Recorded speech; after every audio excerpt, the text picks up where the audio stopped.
Bab 79. Syarat itu. Tidak bisa.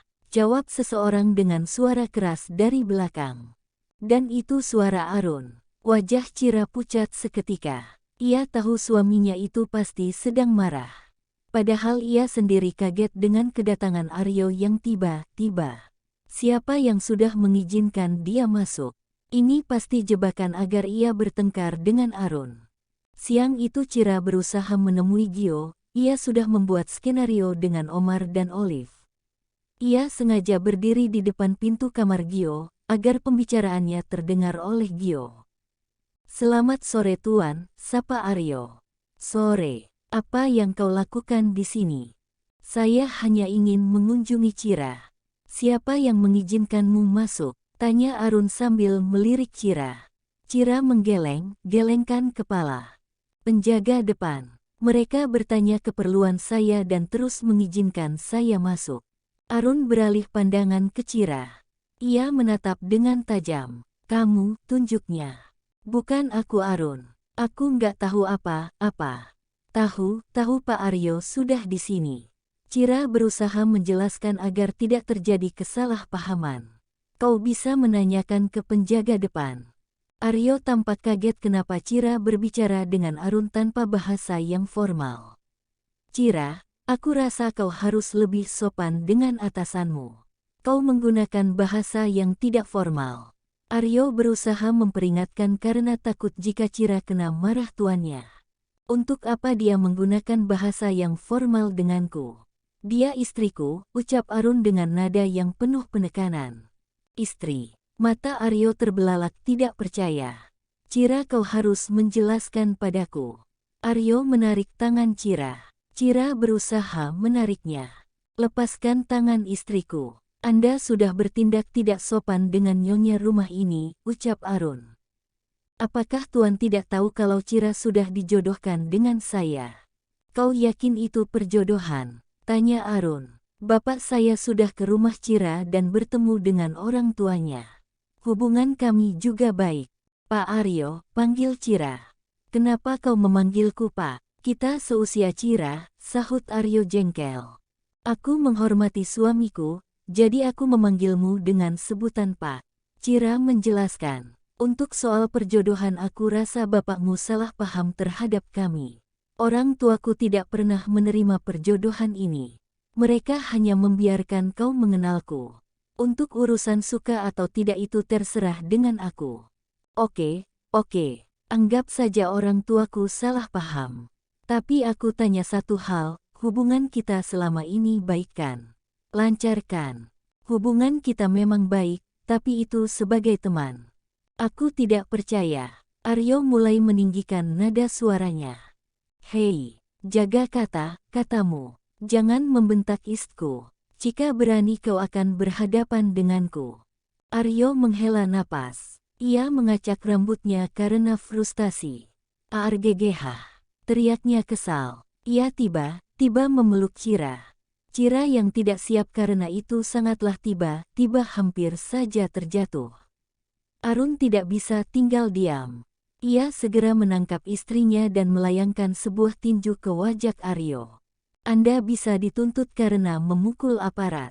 Silahkan kamu buat laporan. Kau juga akan kena karena sudah membuat keonaran di perkebunan ini," ucap Arun tak mau kalah.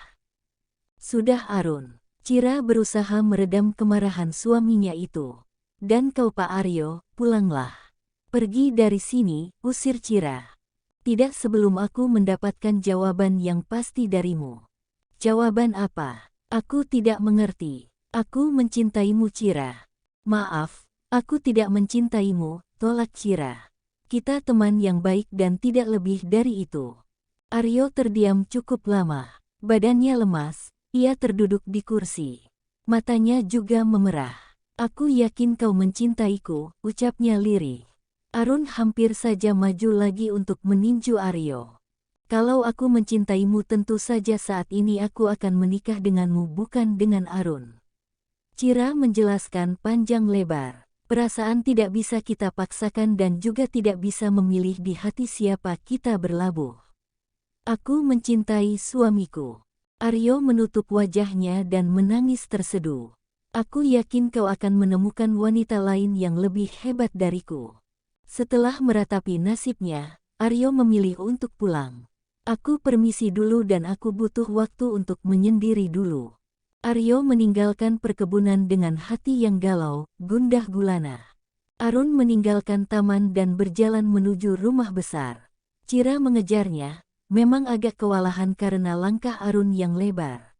Arun, Arun, panggil Cira berulang kali. Arun menghentikan langkahnya dan berbalik. Tumben tidak panggil Tuan. Merasa bersalah atau memang salah, ucapnya. Kemudian ia pergi lagi. Cira tidak kehabisan akal, ia berlari dan kemudian menarik tangan Arun. Hei, mau dibawa kemana? Ke kamar, jawab Cira. Ia tidak mau pertengkarannya menjadi konsumsi publik.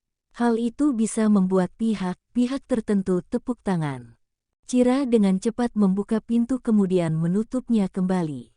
Itu membuat Arun menjadi heran. Kenapa ke kamar? Aku tidak mau pertengkaran kita menjadi konsumsi publik. Arun tersenyum mendengar perkataan Cira. Duduk Tuan. Kau memanggilku Tuan lagi. Jangan membuatku menjadi bingung Cira, ucap Arun. Dengarkan garis bawah. Sekarang jujurlah padaku, memang kamu kan yang membiarkan pria itu masuk ke perkebunan. Kalau kau jujur aku tidak akan marah. Arun memotong perkataan Cira. Itu membuat Cira menarik napas panjang karena kesal. Suaminya itu menuduhnya sembarangan. Dengan gerakan cepat Cira mendorong tubuh Arun ke sofa.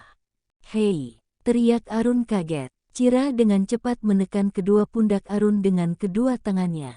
Tujuannya agar Arun tidak pergi kemana-mana dan fokus mendengarkan penjelasannya.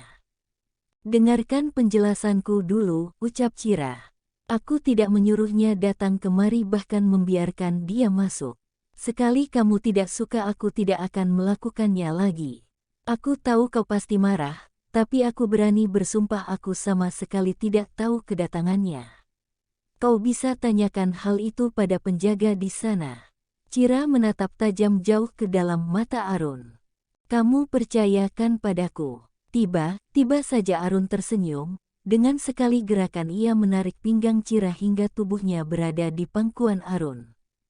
Au, Tuan lepas. Hahaha, kau panggil aku Tuan lagi. Tapi tidak apa aku suka kau panggil apa saja. Tuan lepaskan saya. Tidak akan, kalau kau marah sangat menggemaskan. Itu karena Tuan tidak percaya denganku.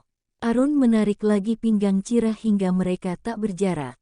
Aku cemburu Cira, apa kau tahu itu? Arun meletakkan keningnya di lengan Cira. Aku cemburu, ucapnya lagi. Apa kau tahu, cemburu itu menguras tenagaku. Tuan tidak perlu cemburu. Aku tidak ada hubungan apa-apa dengan Aryo. Aku tidak mencintainya. Kalau kau tidak mencintainya, itu artinya kau mencintaiku. Cira terdiam. Ia bingung harus menjawab apa. Tuan tolong lepaskan aku. Cira memohon dengan suara lirih. Arun mendongakkan kepalanya dan memandang Cira dengan tatapan sayu. Perlahan ia mengendurkan tangannya dari pinggang Cira. Aku akan ketemu klien, ucapnya.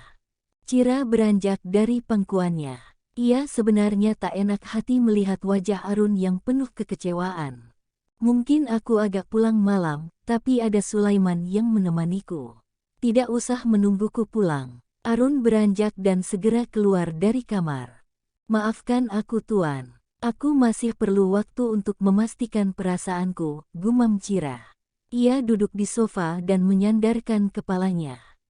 Bagaimana ini Bu Cira? Tuan muda tidak mau makan lagi, keluh Omar.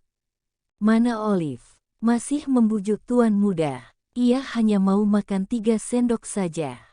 Ia juga. Sudah berbagai cara kita gunakan untuk membujuknya. Aku juga sudah kehabisan akal, ucap Cira. Aduh kenapa aku jadi bebal begini. Kayaknya Tuan Arun harus turun tangan, gumam Omar. Cira terhenyak mendengar perkataan Omar. Yah, kamu benar Omar. Maksud Bu Cira, Arun yang akan membujuk Gio. Suamiku itu pasti bisa membujuk Gio. Iya, Kita coba saja Bu Cira. Baiklah, aku akan menemuinya. Cira segera pergi meninggalkan Omar. Ia mencari suaminya ke segala penjuru ruangan. Dan ia menemukannya ketika ia sedang berbicara dengan pekerja. Arun. Cira menghampiri dengan napas terengah-engah. Para pekerja berbisik-bisik sambil tersenyum. Kikiki, nyonya sudah kebelet itu, bisik mereka. Walaupun pelan Arun mendengarnya. Kalian bubar dulu. Sudah pahamkan dengan apa yang aku sampaikan tadi? Sudah Tuan, jawab mereka serempak. Mereka segera meninggalkan Arun dan Cira. Ada apa? Aku mau bicara padamu. Tentang Gio. Kita ke sana, tunjuk Arun pada sebuah bangku. Cira segera mengikuti langkah suaminya. Ia sangat antusias pagi ini. Bicaralah. Aku mau minta bantuan. Bantuanku, apa ada hubungannya dengan Gio? Iya, kamu benar, jawab Cira. Kau tahu kan akhir ini Gio sulit makannya dan aku harus menggunakan berbagai cara untuk membujuknya. Termasuk berkuda kemarin. Iya betul. Dan entah kenapa hari ini aku sudah kehabisan akal. Itu karena kau sering berkumpul bersama Omar. Hahaha. Cira cemberut. Mau bantu tidak? Iya, aku bantu. Terima kasih. Nanti kamu setiap pagi harus membujuknya untuk makan dan juga belajar. Ingat, masa seperti ini penting untuk pembentukan karakter anak. Kita sebagai orang tua harus sering memberinya perhatian. Iya Bu Guru, goda Arun. Semua akan aku laksanakan, tapi ada syaratnya. Loh, syarat apa? Ini kan menyangkut anak. Kalau dengan Gio tidak, tapi kalau dengan kamu ada syaratnya. Memangnya apa syaratnya? Arun terdiam, ia tampak memikirkan sesuatu. Tak lama kemudian ia tersenyum. One hug, one kiss, every day. Apa? Cira berteriak kaget. Gak syaratnya berat. Ya sudah, kamu bujuk sendiri Gio. Tapi dia kan anak kita. Iya, dia anak kita, dan kamu istriku. Yang aku minta itu tidak sulit mengingat kita suami istri, ucap Arun. Yah, itu syarat dariku, kalau keberatan aku juga tidak apa-apa. Tapi ya kamu harus bujuk Gio sendiri. Cira terdiam, syarat itu memang mudah tapi juga berat. Aduh, aku bingung, pikir Cira bimbang. Tapi Gio lebih penting, pikirnya kemudian. Baiklah, aku terima syarat itu, ucap Cira. Bagus, it's my wife. Haha, Arun tertawa penuh kemenangan. Berbeda dengan wajah Cira yang sangat tertekan. Bersambung.